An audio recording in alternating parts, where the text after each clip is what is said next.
एक बच्चे के जन्म पर खुशियां मनाई जाती हैं और उसका इस आशा में नाम रखा जाता है कि वो अपने माता-पिता और सबके लिए एक आशीष का कारण होगा। किसी स्टेज पर उसके असफल होने पर लोग उसके बारे में ऐसा बोलने लगते हैं जैसे उसका आगे बढ़ना असंभव हो। परमेश्वर ने सब कुछ बनाकर उसे बहुत अच्छा कह दिया, लेकिन आदम के अकेले होने की कमी को तुरंत ठीक भी कर दिया।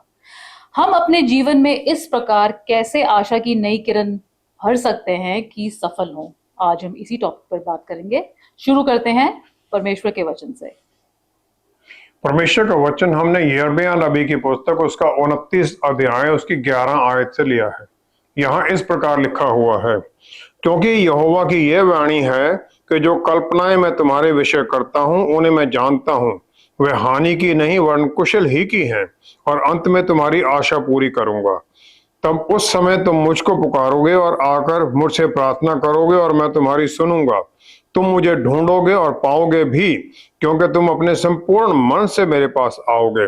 मैं तुम्हें मिलूंगा, यहोवा की यह वाणी है, और बंधुआई से लौटा ले आऊंगा और तुमको उन सब जातियों और स्थानों में से जिनमें मैंने तुमको जबरन निकाल दिया है, और तुम्हें इकट्ठा करके इस स्थान में लौटा ले आऊंगा जहां से मैंने तुम्हें बंदी करवा कर निकाल दिया था। यहोवा की यही वाणी है।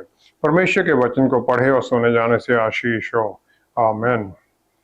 प्रभु यीशु ने अपने जी उठने का समाचार मेरी मैगदलीन के द्वारा ही क्यों भेजा, जब उन्हें पता था कि उसका विश्वास नहीं किया जाएगा? उत्पत्ति 2 की 18 आयत में परमेश्वर ने आदम को अकेले देकर उसके लिए एक सूटेबल सहायक बनाने की बात कर दी, ताकि आदम जो उसके सामने चैलेंज आने उन्हें अकेला ना फेस करे। जो औरत बनाई गई वो उसका बल थी, उसकी गाइड थी, और जब वो गलत काम करने लगे उसकी अपोनेंट भी बनाई गई है। वो सिर्फ अकेले उसके असिस्टेंट नहीं है। अच्छे और बुरे बुरे के ज्ञान के वृक्ष का फल खाने के बाद ये सब कुछ बदल गया। उत्पत्ति 3 की 16 में जब परमेश्वर ने हवा को उसके पाप के बारे में बताया, उसके फल के बारे में बताया, तो उन्होंने कह दिया, तेरी लालसा तेरे पति की ओर होगी और वह तुझ पर प्रभुता करेगा। He will rule over you. और इसके द्वारा फिर औरत का पतन, ऑपरेशन शुरू हो गई। और जो सहायक थी वो फाइनली इस स्टेज पर पहुंच गई मूसा के समय पर कि एक औरत को किसी तरह की जमीन जायदाद इनहेरिट करने से भी वंचित कर दिया गया। उसके बिना ही उसको रखा गया। परमेश्वर की आज्ञा के अनुसार मूसा ने इजरायली लोगों को प्रॉमिस लैंड में जाकर इनहेरिटेंस, वसीयत के बारे में बता दिया। अब ज़लोफेहाद था जो कि मनस्से का ट्राइब का था, उसके कोई पुत्र नहीं थे, उसकी 5 लड़कियां थी, और लड़कियों ने कहा कि अपने पिता का नाम आगे बढ़ाने के लिए हमें उसके नाम पर कुछ भाग मिलना चाहिए। तो गिनती 27 की 7 आयत में परमेश्वर ने उसे आज्ञा दी, सलोफाद की बेटियां ठीक कहती हैं, इसलिए तो उनके चाचाओं के बीच उनको भी अवश्य ही कुछ भूमि निज भाग करके दे, अर्थात उन्हें उनके पिता का भाग उनके हाथ सौंप दे। और इस प्रकार परमेश्वर ने पहली बार ये एक औरत को बराबरी का दर्जा देने के बारे में कह दिया। और ये इतना बदल गया बाद में कि एक औरत को रब्बी के पास, किसी भी टीचर के पास वचन सीखने की मनाही थी। वो सिर्फ अपने पति से ही सीख सकती थी, वो सिखाई या ना सिखाई ये उसकी मर्जी थी। व्यवस्था विवरण 19 की 15 आयत में मूसा ने जो व्यवस्था स्थापित की उसके अनुसार यह कहा गया, किसी मनुष्य के विरुद्ध किसी प्रकार के अधर्म या पाप के विषय में, चाहे उसका पाप कैसा भी क्यों ना हो, एक ही जन की साक्षी ना सुनना, परंतु 2 या 3 साक्षियों के कहने से बात पक्की ठहरे। 2 या 3 विटनेस होनी चाहिए। इसमें कहीं पर भी औरत के बारे में नहीं लिखा गया है, लेकिन यहूदी लोगों ने ऐसा कर दिया, और जो दूसरे कौमें थी आसपास उनमें भी ये हो गया कि औरत की गवाही को माना ही नहीं जाता था। जो फरीसी थे और जो स्क्राइब थे, जो रिलीजियस लीडर थे इजराइल के, वो हमेशा प्रभु यीशु को टेस्ट करने की कोशिश करते रहते थे कि कहीं किसी बात में वो व्यवस्था के खिलाफ कोई बात कर दे। यूहन्ना 8वां अध्याय, यूहन्ना 8वें अध्याय की 3 से 8 आयत में वो एक औरत को व्यभिचार में पकड़कर प्रभु यीशु के पास लाते हैं और कहते हैं कि व्यवस्था के अनुसार इसे पत्थर मारकर मार देना चाहिए, और वो कहते हैं ये आज्ञा आप दे दो। प्रभु यीशु ने उनकी बुरी जो प्रवृत्ति थी उसे जाहिर कर दिया, क्योंकि व्यभिचार एक आदमी तो कर ही नहीं सकता है, 2 होने चाहिए, तो दूसरे को क्यों नहीं लेके आए। तो प्रभु यीशु ने उन्हें कह दिया, तुम में जो निष्पाप हो वही पहले उसको पत्थर मारे। पहला पत्थर वो मारता था व्यवस्था के अनुसार जो कि जिसने देखा हो, जो गवाह था, वैसा तो कोई था ही नहीं। तो वो एक एक करके सब चले गए। फिर प्रभु यीशु ने उस स्त्री के पाप माफ कर दिए, उसे कह दिया, मैं भी तुझ पर दंड की आज्ञा नहीं देता, जा और फिर पाप ना करना। जो मुक्ति हमें प्रभु यीशु के द्वारा मिली है, पापों की माफी के द्वारा, और हमें परमेश्वर के बच्चे बनने का अधिकार दे दिया गया है, ये सिर्फ आदमियों के लिए नहीं है, सबके लिए है। ये रोमियो 8:17 के अनुसार पौलुस रसूल क्लियर कर देते हैं एक विश्वासी की स्थिति।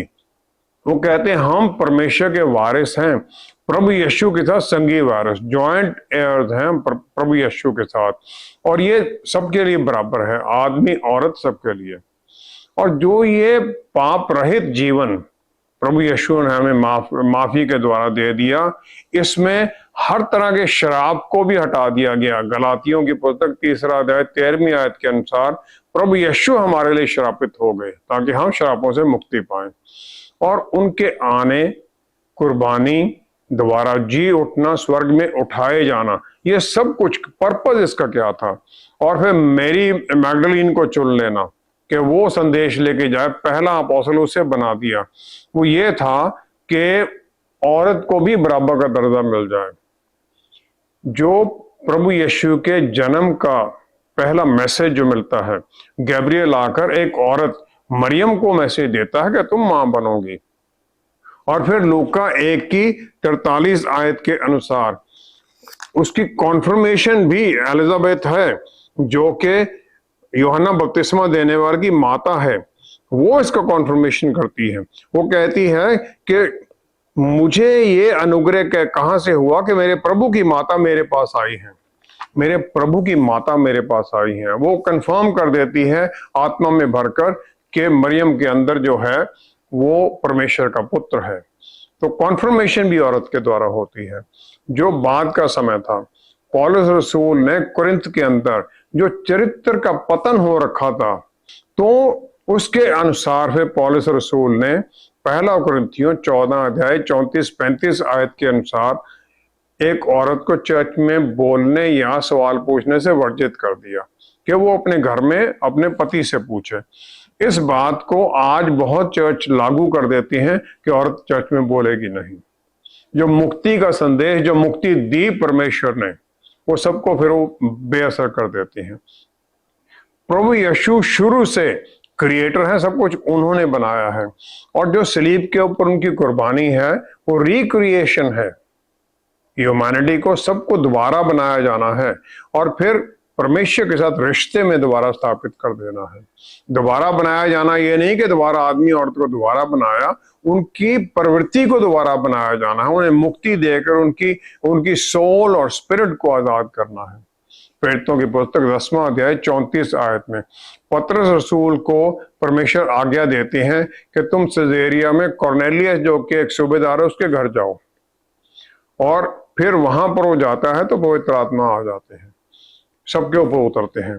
तो पतरस रसूल कह देते हैं, मैं समझ गया हूं कि परमेश्वर कोई पक्षपात नहीं करते हैं, परमेश्वर प्यार हैं और वो न्यायी भी हैं, और वो चाहते हैं कि उनके बच्चों में सबकी बराबरी हो, और वो ये चाहते हैं कि हम भी सबको बराबरी में ही रखें।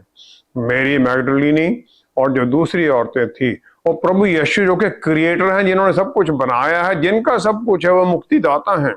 लूका 8 की पहली दूसरी और तीसरी आयत में वो प्रभु यीशु की मिनिस्ट्री को सपोर्ट करती हैं अपने धन से, और प्रभु यीशु को उसको स्वीकार करते हैं, ले लेते हैं उनसे, उनका दर्जा ऊपर उठाने के लिए।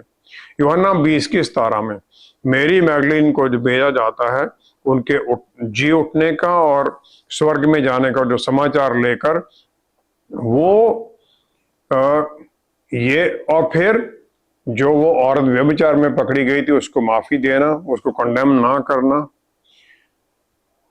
यहूदी लोग जो लीडर थे उनके कहने के बावजूद भी ये सब जो काम किए गए वो इसलिए प्रभु यीशु ने किए कि जो औरत का दर्जा इतने पतन में पहुंच गया था उसे फिर बराबरी का दर्जा दिया जाए। और चर्च को ये और इससे भी अधिक करने की जरूरत है ताकि औरत किसी भी तरह से किसी दूसरे से नीचे ना मानी जाए, वो बराबरी में आए। जब तक हम ये नहीं करते हैं मुक्ति का संदेश कभी पूरा हो ही नहीं सकता है। लेकिन जब सोसाइटी को तरह तरह के भेदभाव से बांट दिया गया हो तो चाहते हुए भी बराबरी का हक बहुत लोगों को नहीं मिलता है। ऐसे में हम कैसे ये कर सकते हैं कि सबके मन में एक आशा की किरण चमकती रहे? परमेश्वर ने पहले आदम को बनाया, फिर ईव को, हवा को बनाया, फिर उनके बच्चे हुए और उनका एक परिवार बन गया, फिर फैमिली स्ट्रक्चर बना, उसके साथ सोसाइटी शुरू हो गई। और आदम को अपनी पत्नी और अपने बच्चों को परमेश्वर का संदेश सुनाना था ताकि फिर वो भी सीखे परमेश्वर के बारे में। और यही हमारे ऊपर भी लागू होता है कि हम भी पहले जो बच्चे के कुछ पहले के साल हैं वो बहुत इंपॉर्टेंट होते हैं क्योंकि वो हमेशा पेरेंट्स के साथ ही रहता है। उस समय उसके संस्कार हम देते हैं उसे। निर्गमन 3:15 में मूसा को परमेश्वर ने मिस्र में अपने लोगों को वापस छुड़ा के लाने के लिए भेजा। फिर परमेश्वर ने उसे अपना नाम बताने के बाद आगे कहा कि मैं इजरायलियों को बोलना कि मैं तुम्हारे पितरों का परमेश्वर अर्थात अब्राहम का परमेश्वर, इसहाक का परमेश्वर और याकूब का परमेश्वर यहोवा। अब्राहम ने परमेश्वर से और परमेश्वर के बारे में उनसे प्रकाशन पाया और उसका अपना एक नजदीकी रिश्ता बन गया। और फिर वही उसने अपने पुत्र इसहाक को सिखाया। इसहाक ने अपना पर्सनल रिलेशनशिप परमेश्वर के साथ बनाया और फिर इसी प्रकार याकूब ने अपने पिता इसहाक और माता रेबेका से सब कुछ सीखा परमेश्वर के नजदीक होने के बारे में, एक अपना नजदीकी रिश्ता बनाने के बारे में, और जिसे परमेश्वर ने भी स्वीकार किया। और इस प्रकार जो पेरेंट्स की जिम्मेवारी है वो अपने बच्चों को सिखाने की है ताकि जीवन के जो वैल्यूज हैं वो उन्हें सिखाई जाए, ताकि वो अपने जीवन में प्यार और परमेश्वर की और अपने माता पिता की आज्ञाकारिता में चलना सीखें, वचन की आज्ञाकारिता में चलना सीखें, दूसरों को प्यार करने वाले बने। राजा दाऊद ये करने में फेल हो गया, उसकी सबसे बड़ी फेलियर यही था। तो उसका जो पहलौठा पुत्र था एमनोन, उसने दाऊद की एक दूसरी पत्नी के द्वारा जो बेटी थी तमार, उसने उसके साथ बलात्कार किया। अब एब्सलोम जो तमार का भाई है उसने एमनोन का वध कर दिया, उसने बदला लेने के लिए उसे मार दिया। और फिर एब्सलोम दाऊद के खिलाफ ही रेबेलियन में आ गया। दाऊद का दूसरा लड़का एडोनिजा, जब दाऊद बूढ़ा और स्वस्थ नहीं था, उसने अपने आप को राजा घोषित कर दिया, जबकि दाऊद सुलेमान को बनाना चाहता था। हम 3 तरीकों से आमतौर पर इन्फ्लुएंस होते हैं किसी से। पहला तो ये है कि जो हम देखते हैं और सुनते हैं अपने माता पिता की बातें घर में, उनका एक दूसरे के साथ व्यवहार, दूसरों के साथ व्यवहार, सोसाइटी में दूसरों के साथ व्यवहार। दूसरा जो सोसाइटी है, जो हमने घर में सीखा है, उसे रीइंफोर्स करती है, उसे और भी ताकत देती है या फिर उसे बदलने की कोशिश करती है। तीसरा ये हम पढ़ते क्या हैं, सुनते क्या हैं, देखते क्या हैं, इसके द्वारा भी हम प्रभावित होते हैं। जो परिवार कभी इकट्ठा होता ही नहीं है, बैठता ही नहीं है, तो वो डायरेक्टली रिस्पॉन्सिबल है अपने बच्चों का उनकी बातें ना मानने के लिए, क्योंकि उन्हें कुछ सिखाया ही नहीं गया था, तो वो मानेंगे क्या। ये मेरे ऊपर निर्भर है कि जो मेरे साथ रहते हैं, जो मेरे साथ काम करते हैं और जो किसी भी तरह से मेरे साथ एसोसिएटेड हैं, उनके ऊपर मैं अपने व्यवहार के द्वारा प्रभाव डालूं। जो देखते हैं और जो वचन की जो बातें उनको नहीं मानते हैं, वो परमेश्वर के प्यार से वंचित हो जाते हैं और दूसरों के प्यार से भी वंचित हो जाते हैं, और फिर वो अलग ही जीवन जीने लग जाते हैं। लेकिन मुझे ये करना है, परमेश्वर का भी प्यार दूसरों पर जाहिर करना है। हर एक इंसान परमेश्वर के सामने एक दिन जवाबदेही के लिए खड़ा होगा अपने कामों के लिए जो उसने धरती पर किया था, और फिर परमेश्वर उसका उस समय न्याय करेंगे। गिडियंस इंटरनेशनल मिनिस्ट्री में जब मैं पहले था तो वहां पर मैं लुधियाना में एक फैक्ट्री के सीईओ से मिला। जो उस फैक्ट्री के मालिक थे, उन्होंने उस सीईओ को, जो कि क्रिश्चियन था, हालांकि मालिक विश्वासी नहीं था, उसने ये आदेश दे रखा था कि इस फैक्ट्री के अंदर ज्यादा तौर पर क्रिश्चियन को ही रखो, क्योंकि वो उनके व्यवहार से, उनके काम करने के तरीके से, उनके डिसिप्लिन से बहुत ज्यादा प्रभावित था, एक दूसरे से प्यार के बारे में प्रभावित था। जब हम इस प्रकार करते हैं तो जो अविश्वासी हैं वो भी समझते हैं, क्या पता हमें देखकर परमेश्वर उसे, उसके मन को बदल दें। अफसियों की पुस्तक 5वां अध्याय उसकी 8वीं आयत में पौलुस रसूल ने फिर एक कॉशन दे दिया। उन्होंने कहा, तुम तो पहले अंधकार थे परंतु अब प्रभु में ज्योति हो, अतः ज्योति की संतान के समान चलो। As children of light walk like that. हमारा जो इस दुनिया में जीवन है वो इस प्रकार हो, जब हमें लोग देखें तो उनके मन में ये सवाल आ जाए कि इनका व्यवहार कैसा है, ये चारों तरफ इतनी बुराई है लेकिन ये इतने अच्छे क्यों हैं। उत्पत्ति 32:26 के अंदर याकूब परमेश्वर के साथ मलयुद्ध करता है और उसका नाम बदला जाता है, वो इज़राइल कहलाता है। जब इज़राइलाइट कैप्टिविटी में थे, जब बंधुआई में थे बेबीलोन में, तो परमेश्वर का वचन उनके पास जाता है। यिर्मयाह नबी की पुस्तक उसका 29 अध्याय उसकी 11वीं आयत में यहोवा की ये वाणी है कि जो कल्पनाएं मैं तुम्हारे विषय करता हूं उन्हें मैं जानता हूं, वे हानि की नहीं वरन कुशल ही की हैं, और अंत में तुम्हारी आशा पूरी करूंगा। My thoughts towards you are of peace and a future not of evil. भविष्य और आशा के लिए मैं तुम्हारे लिए विचार रखता हूं। जब हम चारों तरफ अपने अंधेरा देखते हैं और हम फिर प्रेयर वॉरियर्स बनकर, गॉड रेसलर्स बनकर, जो परमेश्वर से रेसल कर लेते हैं, युद्ध करते हैं कि आशीष दो इन लोगों के लिए, तब फिर हम एक क्लियर विजन पा लेते हैं। अंधेरे में भी चारों तरफ रोशनी का विजन पाते हैं। एक सिख औरत है वेलरी कौर, अमेरिका में, उसने चारों तरफ इन बातों को देखकर कह दिया, क्या है कि जो ये अंधेरा है ये कब्र का अंधेरा नहीं है, बल्कि हो सकता है ये गर्भ का अंधेरा हो, may be the darkness of the वूम। और इस प्रकार जब हम सोचते हैं तो हमारे अंदर आशा की किरण आ जाती है, कुछ नया करने की इच्छा आ जाती है, क्योंकि वूम के द्वारा, गर्भ से फिर बच्चा पैदा होता है और भविष्य आ जाता है। हम चारों तरफ बुराई और अंधेरे को देखकर पैरालाइज हो सकते हैं, और फिर या हम इसे देखकर परमेश्वर के दोबारा, प्रभु यीशु के दोबारा आने के बारे में सोच सकते हैं कि वो बादलों पर आएंगे हमें अपने साथ ले जाने के लिए। लेकिन हमें सर्कमस्टांसेस पर ध्यान भी देना है, लेकिन उस परमेश्वर की रोशनी पर भी ध्यान बनाए रखना है जो हमारे अंदर है। और फिर इसके द्वारा फिर हम मोटिवेट हो जाते हैं कि वो जो रेसलिंग है, परमेश्वर के साथ रेसलिंग और भविष्य के लिए आशा, उसमें चलने लग जाते हैं। फिर वो जो अंधेरा है वो टूम्ब का अंधेरा नहीं, वोम का अंधेरा बन जाता है। भजन संहिता 13 अध्याय उसकी पहली आयत में राजा दाऊद ने उस ऐसे ही अंधेरे के समय पर उसके जीवन में जो था, उसने कह दिया, हे परमेश्वर कब तक, क्या तो सदैव मुझे बोला रहेगा, तो कब तक अपना मुखड़ा मुझसे छुपाए रहेगा। लेकिन फिर वो देखता है, उसमें रोशनी की किरण उसे दिखाई देती जो उसके अंदर आई हुई है परमेश्वर के द्वारा। फिर वो कहता है, परंतु मैंने तो तेरी करुणा पर भरोसा रखा है, मेरा हृदय तेरे उद्धार से मगन होगा। My heart shall rejoice in your solvation.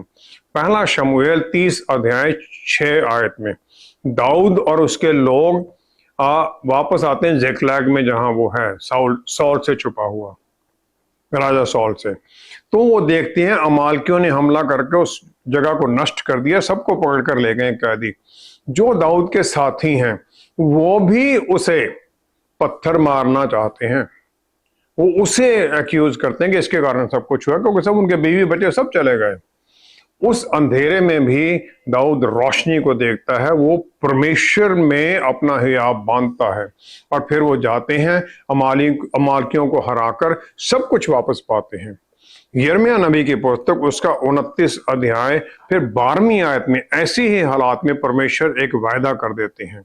जो भविष्य और आशा के में चलते हैं, जो वो डार्कनेस ऑफ द वोम देखते हैं, नया जन्म होगा, फिर उनके लिए परमेश्वर कहते हैं, तब उस समय तुम मुझको पुकारोगे और आकर मुझसे प्रार्थना करोगे और मैं तुम्हारी सुनूंगा, तुम मुझे पुकारोगे। इससे अच्छी आशीष और भविष्य का किसको मिल सकता है? जब हम इस प्रकार चलने लग जाते हैं तो परमेश्वर भी हमारी तरफ मुड़ते हैं और हमारी प्रार्थनाओं को उत्तर देने के लिए तैयार हो जाते हैं। हमारे जीवन में ऐसा समय आता है जब लगता है कि सब आशा समाप्त हो गई है और बुराई भारी पड़ जाती है। ऐसे में अपने आप को कैसे उत्साह से भर सकते हैं? सब लोगों की तरह मैंने और मेरी बेटियों ने भी इस तरह की परिस्थिति का सामना किया है और फिर हमने ये देखा कि अंधेरा है तो रोशनी भी है। किसी भी कहानी का अंत उसकी बिगिनिंग से लिंक होता है और फिर उसी के द्वारा ही हम समझते हैं, उस कहानी से सीखा किया जाता है और फिर हम आशा और भविष्य के रास्ते पर चलने लग जाते हैं। एजेकियल नबी को पवित्र आत्मा परमेश्वर द्वारा उठाकर उसे एक वैली में पहुंचा दिया परमेश्वर ने। एजेकियल नबी की पुस्तक उसका 37 अध्याय उसकी 5वीं आयत और 11वीं आयत में फिर हम देखते हैं, 5वीं में कहा गया, परमेश्वर यहोवा ने कहा, तुम हड्डियों से यूं कहो, देखो मैं आप तुम में सांस समाऊंगा और तुम्हें जी उठाऊंगा। मैं तुम्हें तुम्हारे सांस डाल दूंगा हड्डियों को, जो कि सूखी हड्डियां मृतक की। और ये जो फिर पहचान देते हैं उन सूखी हड्डियों की प्रॉफिट को कि ये इजरायली लोग हैं, और फिर उनके ऊपर वो भविष्यवाणी कर देते हैं कि मैं तुम्हारी कब्रें खोलकर तुम्हें जी उठाऊंगा और मैं तुम्हें इजराइल में वापस लेके आऊंगा। ये यहोवा की वाणी एजेकियल नबी को आती है। और सम पॉइंट हमारे जीवन में कहीं ना कहीं एक समय आ जाता है जो हमें दर्शन मिला, विजन मिला है, जो हमारे सपने थे कि हम ऊंचाइयां पकड़ेंगे, अपने आप को चैलेंज करेंगे, नए रास्तों पर चलेंगे, वो सब कुछ फिर डूबने लग जाता है। दूसरों से प्यार करने का, जो परमेश्वर का वचन सुनाने का जो आशा होती है, जो हमारे सपने होते हैं, वो रुकने लग जाते हैं। जो प्रतिदिन का फिर जो वो लड़ाई है वो हमारे ऊपर हावी होने लग जाती है और हमारे जो ये एम्बिशंस हैं ये धुंधले हो जाते हैं। फिर हम उस जीवन में ही फंसकर चलने लग जाते हैं। पुराने सपने कभी कभी ऊपर उठते हैं, लेकिन उन्हें हम दबा देते हैं और हमारा फोकस जो है प्रेजेंट पर लगा रहता है। पुराने जो दर्द हैं, किसी ने हमें रिजेक्ट किया है, वो हमारे ऊपर पुराने जख्म खुलते रहते हैं और हम अपने आप से अपने दिमाग से उन्हें निकाल नहीं पाते हैं।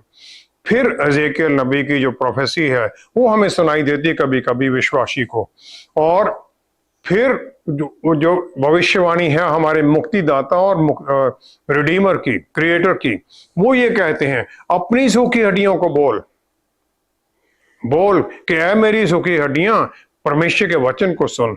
और फिर जो हमारे वो सपने अधूरे होते हैं, उसकी आग बुझती नहीं, उसने कहीं ना कहीं आग छोटी छोटी जलती रहती है, वो ऊपर आते रहते हैं। फिर वो सूखी हड्डियां परमेश्वर के बल में आ जाती हैं, जो दिखाई नहीं देता है उस तरफ चलने लग जाती हैं। परमेश्वर का फिर रास्ता पूरा होने लग जाता है, हमारे जीवन में जो मकसद वो पूरा होने लग जाता है। सबोपदेशक 3रा अध्याय उसकी 11वीं आयत में लिखा है, परमेश्वर ने मनुष्यों के मन में अनादि अनंत काल का ज्ञान उत्पन्न किया है। He has put infinity in their eternity in their hearts. अर्ज है हमारे अंदर कि हम अपने अंदर से वो आगे बढ़ें। फिर हमारे अंदर आता है कि अपने अंदर प्राण को, सोल को, जो हमारे अंदर है उसको बोल, जो हमारे अंदर विश्वास है उसमें उठ और जो बोझ है उसके उतार के रख दे, ताकि फिर परमेश्वर का जो हमारे अंदर काम शुरू किया गया उसे वो पूरा कर सके। सूखी हड्डियों को हमें बोलना पड़ता है, हमें उन्हें बताना पड़ता है कि हमें ये करना है, फिर होता है। एजेकियल नबी की पुस्तक 37 अध्याय उसकी 9वीं आयत में फिर वचन आता है कि ए प्राण चारों दिशाओं से आ, और जो ये वध किए गए हैं इनमें समा जा ताकि जी उठें। फिर सॉन्ग ऑफ सोलोमन जो श्रेष्ठ गीत है उसका दूसरा अध्याय उसकी 11-12 आयत, यहाँ लिखा है, देख जाड़ा जाता रहा, वर्षा भी हो चुकी और जाती रही है, पृथ्वी पर फूल दिखाई देते हैं, चिड़ियों के गाने का समय आ पहुंचा है। अब स्प्रिंग आ गई है। सूखी हड्डियों को ये बोलना पड़ता है हमें कि परमेश्वर एक विश्वासी को चाहते हैं अपने उस दबे हुए हाइबरनेशन में से निकले और बल और शक्ति में, आनंद में, सफलता की तरफ बढ़े। हम चारों तरफ अंधेरा, झूठ, कवर अप्स, गाली गलौज, करप्शन ये सब देखते हैं, और फिर हमारे अंदर भी वो एक द्वंद्व चलने लग जाता है, मॉरल और स्पिरिचुअल एक लड़ाई शुरू हो जाती है, और फिर हम कमजोर होने लग जाते हैं। बहुत लोग निराशा और रूखेपन से भर जाते हैं, लेकिन परमेश्वर इब्रानियों की पुस्तक 13 की 5वीं आयत में कहती है, मैं न तुम्हें छोड़ूंगा न त्यागूंगा। और फिर हमें वो जबरदस्ती निकालते हैं, उन सूखी हड्डियों की घाटी में ले जाते हैं, और फिर हमें वो आज्ञा देते हैं कि बोल इनको, अपने सपनों को बोल। एजेकियल नबी की पुस्तक 37 अध्याय 3 आयत में वो कहते हैं नबी को, सन ऑफ मैन, इंसान के पुत्र। वो सब हम सबको कहते हैं, वो हम सब इंसान के बच्चे हैं और परमेश्वर के बच्चे बनाए गए हैं। अगर हम इंसान के बच्चे हैं तो हमारे अंदर उन्होंने ये भविष्य में चलने की आशा भी डाली है, सूखी हड्डियों को जीवन देने का, उनका जो वायदा उसे पूरा करने का भी फिर हमारे अंदर वो बल देते हैं। अपने आप को कभी भी फिर हम अंडर एस्टिमेट ना करें, कैपेबिलिटी को अंडर एस्टिमेट ना करें, और फिर हम परमेश्वर के नाम में दूसरी कौमों पर, दूसरी कल्चर्स के ऊपर प्रभाव डालने के लिए आगे निकले। हमारे अंदर फिर मृत्यु नहीं, अपनी उस परिस्थितियों में मृत्यु नहीं, सपनों की मृत्यु नहीं, और फिर हम विश्वासी बनकर उत्साह से भरे हुए हर तरह के शैतान के गढ़ तोड़ने के लिए आगे बढ़ने लग जाते हैं। जब ये करते हैं हम, तो फिर चमत्कार होने लग जाते हैं हमारी आंखों के सामने ही। सूखी हड्डियां जीवन पा लेती हैं, और फिर जो सोसाइटी है हमारे अंदर वो हमारे काम से बदलने लग जाती है। बोलना हमें पड़ता है सूखी हड्डियों को, जो हमारे अंदर वो सूखे रह गए हैं सपने, उन्हें पूरा करने के लिए उन्हें बोलना पड़ता है, आगे बढ़ो परमेश्वर के बल में। पिता परमेश्वर, धन्य है आप कि आपने हमें आशीषित किया है, पवित्र आत्मा परमेश्वर द्वारा बल दिया है, शक्ति दी है, अपने वचन के द्वारा हमें एक आशा दी है अपने जीवन के अंदर। निराशा के अंधेरे में चारों तरफ जब हम घिरे होते हैं, तब आपकी पवित्र रोशनी हमें दिखाई देती है, क्योंकि आपका वायदा है, मैं तुम्हारे साथ हूं इस युग के अंत तक। फिर आपने हमारा हाथ पकड़ा हुआ है। जब फिर हमारी आंखों में वो धुंधलापन आने लगता है, विश्वास डगमगाने लगता है, तो फिर हम विश्वास में आपके हाथ को महसूस करते हैं, क्योंकि हे प्रभु यीशु, आपने हमें छुड़ा लिया इस अंधेरे से, अपने बल से भर दिया। आशीष दीजिए जितने हम जुड़े हुए हैं, जो आपने हमारे मनों में वो सपने डाले हैं, हम उन्हें फिर जीवित करें और आपके बल में पूरा करने के लिए आगे बढ़ें। आपकी सहायता हमारे ऊपर बनी रहे। पिता परमेश्वर सब कुछ प्रभु यीशु के पवित्र नाम में मांगते हैं, आमीन, आमीन। जब हम विश्वास में भरे हुए जो हमारे अंदर लंबे समय से दबा हुआ था उसे निकालने लगते हैं, तो जिस प्रकार मिट्टी ऊपर से हटाने पर शीशे में से साफ दिखाई देता है, उसी तरह ये सूखी हड्डियां भी अपनी मंजिल की ओर चल पड़ती हैं। फिर हम अकेले नहीं होते, बल्कि परमेश्वर के वचन का बल हमारे अंदर नए राह खोल देता है, ताकि हम निराशा से निकलकर सफलता में चलें। बस नीचे अपनी फेलियर से ध्यान हटाकर ऊपर उनके बल में आगे बढ़ना है। Thank you so much for watching.